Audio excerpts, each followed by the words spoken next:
Alright guys, so here we are with the last game of the week between Ray's Rattatas and the Sanchez Sandshrews. Alright guys, so let's just talk about these teams real quick. We got Weavile, Lucario, Bronzong, Ambipom, Mimikyu, Manaphy versus Lando T, Keldeo, Nidoking, Rotom Heat, Cofagrigus, Blastoise. So Colton's team has a lot of offensive pressure with the Weavile and the Ambipom, both are really fast mons. And their base speed is faster than all of Reagan's team here, so they're huge threats. Reagan also has some big threats in Keldeo and Nidoking and Lando T, even Rotom Heat, as you'll see in this game. But there's not a ton of bulk really in this game, so this game should be really interesting. Let's go ahead and jump into it.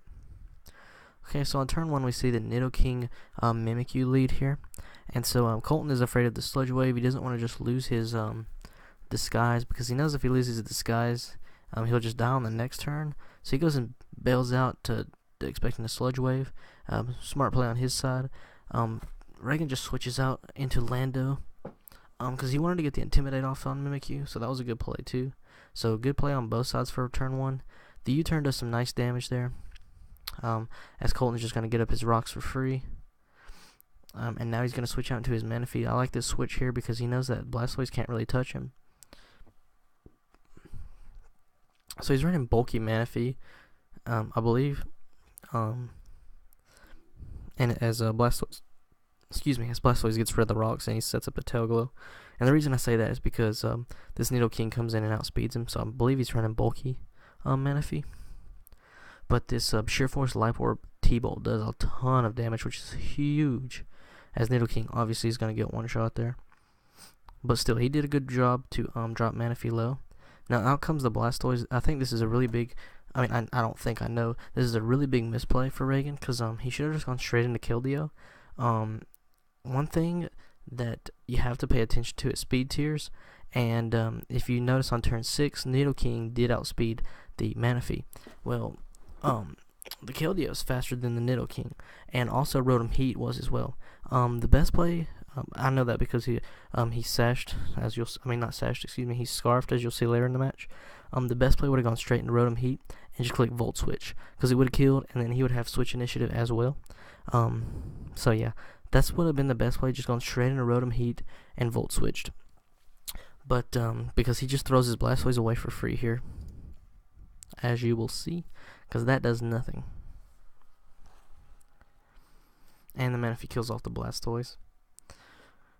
Now he goes into Keldeo, and this is still the wrong play. Rotom Heat with Volt Switch is the right play to make, but he gets the Focus Blast does hit, luckily, and it gets rid of him. So out comes the Mimikyu, and he drops the Icy Wind, which is a good play. He gets rid of the Disguise, lowers the speed as well, and then a Play Rough's going to come out, which is going to do a ton of damage and drop him all the way down to Sash. So the Sash coming in clutch here, but it doesn't matter because of Shadow Sneak. So well played on Colton's side there. So out comes the Rotom, and he's going to drop the Shadow Sneak for some extra damage, and here comes the Overheat. And it will easily kill the Mimikyu. Alright, so out comes the Ambipom, and this is another play that I don't like because he just stays in and takes a Fake Out. So his Rotom loses 40% for nothing. And then out comes Lando T, which I still don't agree with. He should have gone straight to Cofagrigus here. As the Fake Out would have done nothing, he couldn't have Power Punched him. And the only move he could hit with, because we get to see his whole moveset after this next turn, because he uses double hit. So let me pause it for a second. So Ambipom has Fake Out, Power Punch, double hit, Aerial Ace, and Cofagrigus would only be hit by Aerial Ace, which would do literally nothing to Cofagrigus. So not switching to Cofagrigus was a huge misplay. He could have gone on Cofagrigus and just shot out a Will-O-Wisp. It would have destroyed the Ambipom, destroyed the Weavile. I don't know what set he's running on Lucario. If it was a physical set, would have completely destroyed him. If it's a special, it still would have, started wearing him down a little bit. Same thing for Bronzong. So not going to Cofagrigus was a huge misplay, as he just throws away his Lando T for nothing, because he loses all the momentum here when he could have just gone to Cofagrigus and had all the momentum on his side. So Lando T goes down, and then he goes into Rotom Heat. Here he overheats because he kind of has to.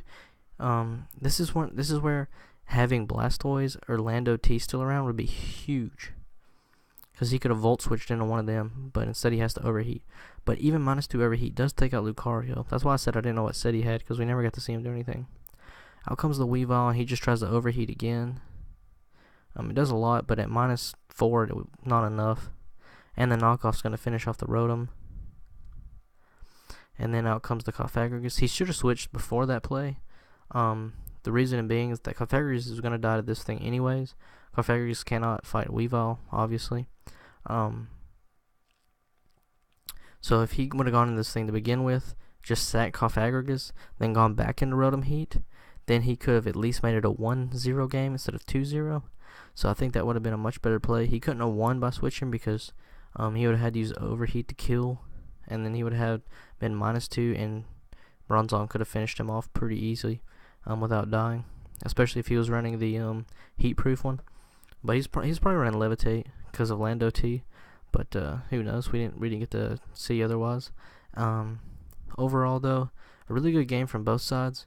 Reagan could have won the game if he had used his walls properly. He threw away Blastoise, he threw away Lando T, and he didn't use Cofagrigus correctly. That's just something that he'll understand with more experience, of course. This is his first game of the season, like the first game overall completely. So the fact that he was able to almost beat one of the best players in our league in game 1 is really impressive. But yeah, like I said, if he uses if he switches into Rotom instead of sacking, or not sacking because he didn't mean to, but instead of wasting Blastoise, if he just gone straight into Rotom Heat, he would have been in such a good position to just Volt Switch out and would have all the momentum on his side. And then if he would have switched into Cofagrigus instead of wasting Lando T, like I said, he would have been in a really good spot. But aside from those two moves, everything else was really good, and his Rotom Heat put in a lot of work against his team. So overall, a great match to wrap up week 1 with. And let's go ahead and look at some of the standings and stuff from week 1. 1 second. There we go. Okay, so week 1 we've got me, John, Josh, Colton, Reagan, Caleb, Matt, Sam, and the way we do it is we judge it by differential. So I'm ranked number 1 because I had the largest differential at 4, and then John and Josh are tied for second with a 3 differential, and Colton comes in at 4th with a +2, and then that makes Reagan sit at 5 with -2. Caleb and Matt are tied for 6th with -3, and Samuel sitting in 8th with a -4. Let's look at the MVP race real quick. Alright, so we got Garchomp coming in at number 1 with 4 KOs this week, and he didn't faint, so he's +4. He actually has a 2 lead on the next guy because Durant, Rotom, Heat, and Heracross, the RU gods, coming through this week with 3 and 1 records for each of them, and really standing out for their teams. Haxorus, Weavile, and just Haxorus and Weavile are the other mons with 2 kills. Everybody after that has 1 or 0. So really there's like a top 6 right now. But yeah, Garchomp definitely putting in some mad work this week, not even fainting. And then you see an RU party there at 2, 3, and 4. Really glad to see some RU mons coming through offensively this week. It's great to see. The board's not being dominated by OU mons, so that's a great thing to see. Let's look at the awards for week 1. And we got game of the week was Matt versus John.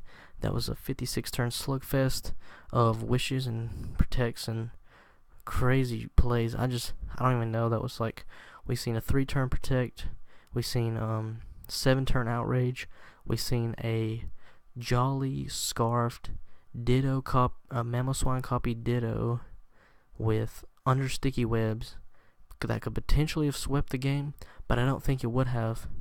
I don't really know. I still don't know what the right play is to make there. It was just such a weird situation that you would like never find yourself in. So yeah, I really don't know what to say about that one. That was just a crazy game, and it was just, yeah, that situation was so strange. MVP of the week is easy. It's Garchomp. He dropped 4 KOs without fainting.